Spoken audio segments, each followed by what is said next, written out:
சுப்ஹானல்லாஹி வ பிஹம்திஹி சுப்ஹானல்லாஹில் அஸீம். இந்த ரெண்டு வாசகத்தை மறக்காதீங்க. சுப்ஹானல்லாஹி வ பிஹம்திஹி சுப்ஹானல்லாஹில் அஸீம். ரசூலுல்லாஹ் சொன்னாங்க, கலிமத்தானி கலிமத்தானி, இரண்டு வார்த்தைகள் இருக்கின்றன, ஹஃபீஃபத்தானி அலல் லிசான்.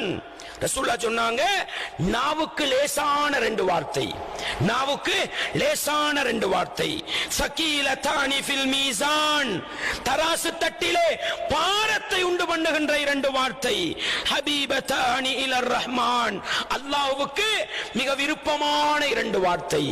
என்ன சொன்னாங்க ரசூலுல்லாஹ்? நாவுக்கு லேசான ரெண்டு வார்த்தை, தராசு தட்டை பாரமாக்குகிற இரண்டு வார்த்தை, அல்லாஹ்வுக்கு விருப்பமான இரண்டு வார்த்தை, சுப்ஹானல்லாஹி வ பிஹம்திஹி சுப்ஹானல்லாஹில் அஸீம். புகாரியை பரட்டி கடைசி ஹதீஸை பாருங்க. இந்த ஹதீஸை தான் புகாரி இமாம் பதிவு செஞ்சாங்க. பாடமாக்குங்க, கஷ்டமான வார்த்தை அல்ல.